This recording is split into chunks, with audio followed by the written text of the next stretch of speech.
수리 능력에서 출제되는 자료 해석 문제를 한번 같이 풀어보는 실전 문제풀이 강의가 되겠어요.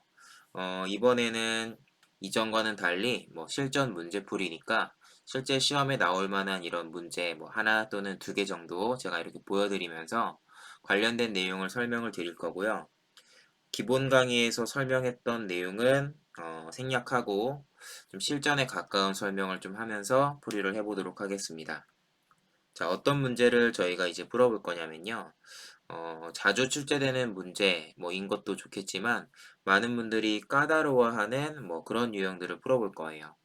자, 지금 보고 계신 문제도 어떤 학생이 저한테 질문해 줬던 문제를 좀 간단하게 편집해서 올려놓은 건데, 한번 풀어보면서 자료 해석 문제풀이를 할 때 이런 것도 있구나. 이런 요소를 좀 알아야겠구나라는 생각을 해볼 수 있겠습니다. 자, 한번 풀어볼게요. 여러분들이 먼저 풀고 그 다음에 제가 하나씩 체크해 보겠습니다. 하단에 나와 있는 보기에 옳고 그름 또는 알 수 없음 이런 부분을 여러분들이 나름 한번 판단을 각각 다 따로 해보시고요. 자, 제가 하나하나 확인을 해보도록 할게요. 자, 저는 여러분들이 풀었다고 생각을 하고 한번 설명을 시작하도록 하겠습니다. 자, 주어진 자료는 국가별 천연가스 수출량이 연도별로 나와 있고요. 단위는 1000톤이라고 하네요. 자, 일단 어떤 자료인지를 대략 이렇게 보고 그 다음 보기 기억부터 보겠습니다. 기억. 15년도 대비 20년에 B국의 천연가스 수출량의 증가율은 C국의 증가율과 비교했을 때 어떠하냐라고 물어보네요. 자, 그래서 일단은 어떤 수로 계산해야 되는지는 제가 지금 간단하게 이렇게 표시를 해볼게요. 자, 여러분들은 증가율을 비교하는 거니까 실제로 얼마만큼 증가했는지 그 차이를 구하셔도 좋고요. 아니면 차이를 특별히 구하지 않고 그냥 15년도 값 분의 20년도 값 이렇게 그냥 분수로 대소 비교를 하셔도 상관없어요. 다만 차이가 얼마 나지 않기 때문에 여러분들이 차이를 직접 구하고 계산을 해 주셔도 상관없습니다. 자, B국 먼저 체크하면 1478분의 자, 36인가요? 자, 이만큼이고 자, 그 다음에 C국 같은 경우는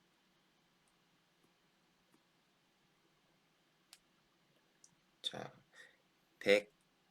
132인가요? 자, 요 정도네요. 자, 이 두 개를 비교하는 거였는데요. 자, 실제로 비율은 약 2%에서 3% 사이 정도? 좀 어느 정도 유사하다고 할 수 있겠어요. 좀 비슷하죠? 그래서 얘네들을 우리가 잘 계산을 해줘야 될 텐데, 일단 원론적으로 말씀드리면, 저는 분수 계산을 하더라도, 이렇게 자릿수가 크면 간단하게 좀 이렇게 바꿔놓고 계산을 하려고 하는 편이에요. 얘네 다 올림했다고 치면 세 자릿수로 이렇게 바꿔주는 거죠. 자, 이렇게 일단 바꿔 놓을게요. 자, 그 다음에는 뭘 할 거냐? 분수를 비교할 때는 분모 분자의 크기를 최대한 비슷하게 맞춰 놓는 게 좋거든요. 자, 그게 무슨 의미냐? 자, 좌측에 있는 거에다가 분모 분자의 4를 곱한다고 생각해 볼게요. 자, 그러면 분자는 144. 자, 이렇게 되고 분모는 600에서 8 빼는 거니까 592. 자, 이렇게 되겠죠. 자, 이렇게 분모 분자의 사이즈를 좀 비슷하게 바꿔주면 자, 우리가 조금 더 비교하기가 쉬워요. 자, 분모는 16 차이 나고 분자는 12 차이 나죠. 자, 그래서 자, 우리가 이렇게 이제 대신 비교를 한다라고 치면 상대적으로 왼쪽이 훨씬 크다라는 게 좀 보이죠? 자, 분수의 대수 비교할 때 저희가 배웠던 방식인데요.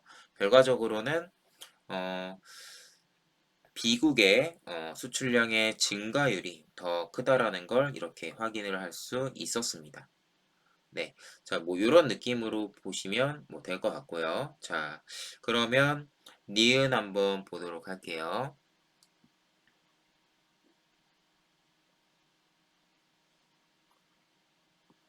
자, 니은 보겠습니다.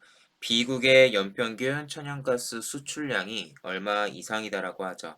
자, 그러니까 주어진 자료에서 D국의 자, 수출량 얘네들의 평균이 55만 톤 이상이라고 했는데 55만 톤이면 단위를 고려했을 때 아마도 얘네들의 평균이 이 자료에 있는 수치상으로는 550 정도.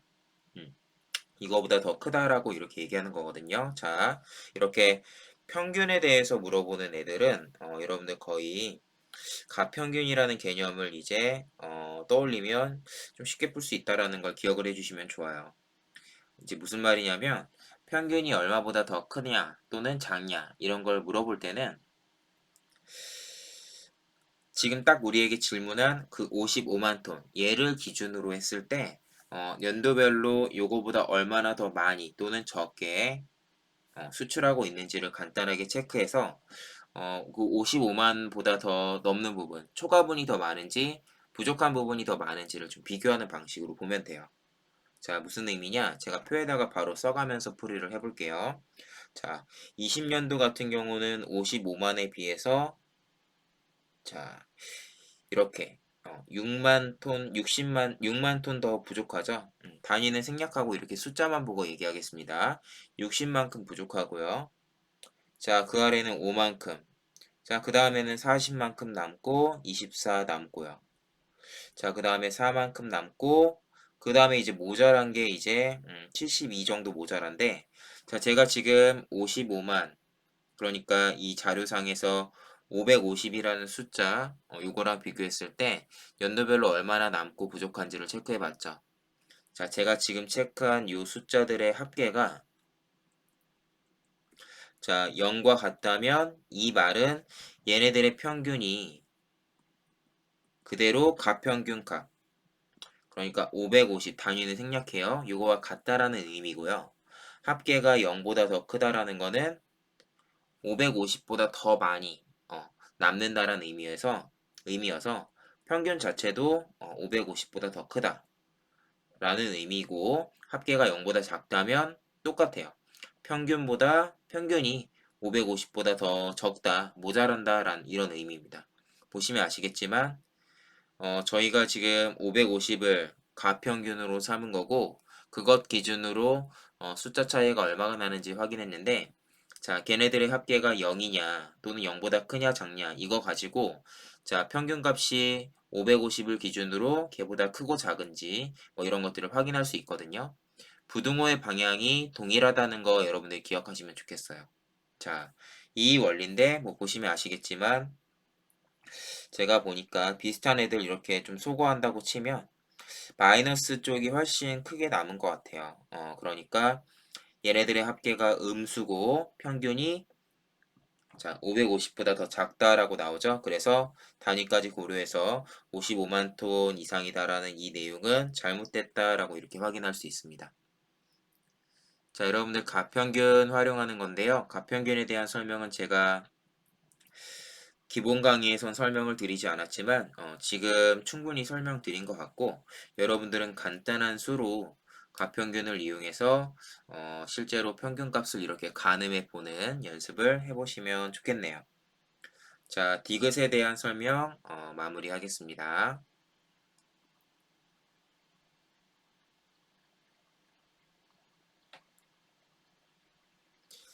네, 자, 디귿이죠. 요번에 이제 디귿 한번 볼게요. 자, 18년도 이후 얘네들 전체의 수출량이 매년 감소한다. 그러니까 얘네들의 합계를 우리가 고려했을 때 위로 이렇게 올라갈수록 계속 감소하는지를 이제 물어본 거죠. 자, 이것도 우리가 방금 전에 가평균이라는 걸 이용한 거랑 좀 비슷해요.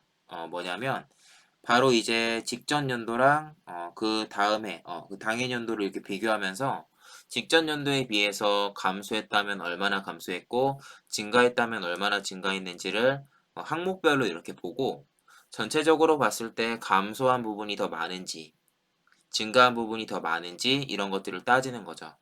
그러니까 원리는 저희가 지금 니은에 해당하는 값을 구할 때랑 별반 다르지 않다 이렇게 기억하시면 되겠어요. 자, 한번 해볼게요. 18년도에서 19년도로 갈 때, 자, 보시면 A국 같은 경우는 대략 500 정도나 이렇게 감소했죠. 자, B국은 증가하긴 했지만 아주 미세하게 증가했고요. 자, C국, 자, 여기도 한 300 얼마, 한 400 정도 가깝게 감소했습니다. 자, 나머지 애들도 보시면 다 감소한 걸 확인할 수 있죠. 자, 이렇게 18년도랑 19년도 같은 경우는 B국을 제외한 나머지가 전부 다 큰 폭으로 감소를 했기 때문에 굳이 합계를 우리가 또 신경 쓰지 않아도 감소했겠구나라는 걸 확인할 수 있고요. 자, 19년도에서 20년도를 한번 볼게요. 자, A국의 이제 수출량이 300 정도 증가했는데, 자, B국은 아주 한 170 정도 감소했고요.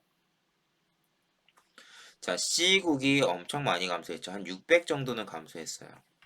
자, 나머지 애들도 다 감소했죠. 그러니까 A국이 300만큼 증가하긴 했지만 이미 그거보다 더 많이 감소한 애가 존재하고 나머지 애들도 전부 다 감소하기 때문에 전체적으로 봤을 때도 감소분이 더 크다라고 할 수 있겠죠. 자, 그래서 얘도 자, 가평균에서 봤던 그런 원리를 이용해서 좀 체크해 볼 수 있었습니다. 자, 얘도 그래서 맞다라고 확인할 수 있겠죠. 자, 리을 한번 볼게요. 보기 리을은 근사값 계산할 때 이야기했던 부분이 활용이 되는 문제예요. 자, 보면 우리는 a분의 v라는 분수가 있을 때, 자, b가 만약에 상대적으로 x% 정도 감소했다. 자, 라고 해봅시다. 자, 그때 저희가 a 값도 뭔가 변화를 하게 되거든요. 자, 그런데 요 a에 해당하는 값이 자, x%보다 더 많이 감소했다면 x%보다 더 많이 감소했다면 분자에 비해서 분모가 더 많은 비율로 감소한 거거든요. 분모가 더 많은 비율로 감소했으니까 뭐 우리가 근사값 계산할 때 또는 뭐 분수의 대소 비교할 때도 얘기했던 건데 분모가 더 많이 작아졌으니까 분자가 차지하는 비율을 커질 수밖에 없어요. 자, 이렇게 되면 부등호의 방향이 오른쪽으로 이렇게 설정이 되고요. 자, 반대로 얘네가 똑같이 x% 감소했다라고 하면은 이거는 분모 분자가 같은 비율로 감소했으니까 등호가 성립이 되겠죠? 이 빈칸에 들어갈 부분을 말하는 거예요. 그리고 x%보다 더 적게 감소했다라고 하면은 이러면 분모는 상대적으로 덜 감소한 거니까 전체수 차지하는 비중이 감소했다라고 할 수 있겠죠. 자, 이런 식으로 우리가 분모 분자가 어느 정도의 비율로 증가하고 감소했는지를 비교해서 분모가 더 많이 감소했는지 더 크게 증가했는지에 따라서 전체에서 차지하는 비율이 어떻게 되는지를 이렇게 가늠할 수 있어요. 자, 이걸 해볼 건데 일단 리을에서는 우리가 디귿에서도 전체 수출량의 합계를 구하지 않죠. 그게 번거롭기 때문에. 그래서 이번에도 합계를 구하지 않고 비교를 해보겠습니다. 자, 일단 C국 같은 경우, 그러니까 우리는 전체에서 C국에 해당하는 이 비율을 이제 비교를 하는 건데요. 자, 이 C에 해당하는 값이 어떻게 됐어요? 자, C에 해당하는 값이 6447에서 58888 이렇게 됐으니까 600이 조금 안 되게 감소했죠. 그래서 비율상으로는 600이 조금 안 되니까 10%가 채 안 되게 감소한 거예요. 자, 이게 어떤 의미냐? 자, 이 C국이 차지하는 비율이 전년 대비 증가했다라고 지금 보기에 나와 있죠. 이렇게 나오려면 자, 지금 이렇게 C에 해당하는 값이 10%보다 채 안 되게 감소했음에도 불구하고 전체에서 차지하는 비율이 증가하려면 이 말은 요 전체에 해당하는 값이 자, 10%보다 훨씬 많이 감소해야 되는 걸 말하는 거예요. 자, 어쨌든 10% 정도 또는 10%보다 많이 감소했다라는 걸 확인하면 되는 거죠. 자, 그러한데 왼쪽에 표를 보시면 어때요? 자, 얘네들이 평균적으로 전부 다 10% 정도씩 감소했다라고 하면 전체적으로도 10% 감소하는 걸 텐데 보시면 아시겠지만 자, 일단 가장 큰 숫자를 이제 이렇게 나타내고 있는 A국 보시면 아시겠지만 얘가 8,300에서 10% 정도 감소했다고 하면 800은 감소해야 되거든요. 근데 800이 감소하는 게 아니라 얘는 오히려 한 300 정도 증가했죠. 그러니까 비율상으로 봤을 때도 오히려 증가를 해버린 거예요. 자, 그러면 전체적으로 봤을 때 그래도 더 작게 나오려면 이제 나머지 애들이 정말 심각하게 작아져야 되는데, 자, B국 같은 경우도 기껏해야 10% 정도 감소한 거고요. 자, D도 마찬가지. 기껏해야 10% 정도. 자, E도 마찬가지죠. 자, 그런데 F는 그것도 아니에요. 10%가 좀 안 되는. 그렇게 감소했죠. 자, 전체적으로 평균적으로 10%가 다 감소했다고 해야 전체 값이 10% 감소해요. 근데 이미 그보다 작은 애 F국가도 있고 오히려 증가한 A국이 있기 때문에 또 심지어 A국이 숫자가 크죠. 자, 그래서 전체적으로 봤을 때 평균적으로 10% 정도 감소했다고 할 수가 없어요. 오히려 훨씬 작게 감소했다. 또는 뭐 우리가 경우에 따라서 이거 정확하게 계산해 보면 C국을 포함하니까 뭐 증가한 건 아니지만 10%보다 좀 훨씬 작게 감소를 한 게 돼버리거든요. 자, 그래서 위에 처음에 설명드린 것처럼 이런 원리에 의해서 결과적으로는 C국의 수출량이 차지하는 비율이 전년 대비 감소했다고 할 수 있겠어요. 자, 까다롭죠? 이제 한번 마무리해 보겠습니다. 자, 여러분들 기억부터 리을까지 4개의 보기를 풀어봤는데요. 음, 일단은 제가 봤을 때는 그래도 리을을 제외한 나머지는 어렵지 않게 간단하게 확인할 수 있는 애였어요. 리을 같은 애는 여러분들이 실제 시험에서는 뭐 경우에 따라서 보기를 고르는 문제는 보기 한두 개 정도는 확인하지 않아도 답이 나오는 경우가 있기 때문에 뭐 가능하다면 그렇게 하셔도 좋고요. 뭐 아니면 계산을 해야만 하는 상황이다라면 지금처럼 확인을 하면 되는데, 자, 이런 식으로 비율을 우리가 뭐 비교해 볼 수 있다라는 거를 여러분들이 좀 사전에 알아야 실전에도 활용을 할 수 있겠죠? 자, 그래서 한번 좀 까다롭다고 여길 만한 문제 같이 풀어봤는데요. 자, 요번 실전 문제풀이는 이렇게 마무리하겠습니다. 다음번 실전 문제풀이를 할 때도 뭐 저한테 질문해 주시는 문제나 아니면 제가 좀 까다롭다고 느끼는 좀 그런 문제들을 좀 골라서 좀 하나하나 같이 풀어보는 방식으로 설명을 이어가도록 하겠습니다. 자, 혹시 질문사항 있으시면 언제나 질문 간단하게 정리해서 남겨주시면 되겠습니다. 자, 이번 동영상은 여기까지입니다. 감사합니다.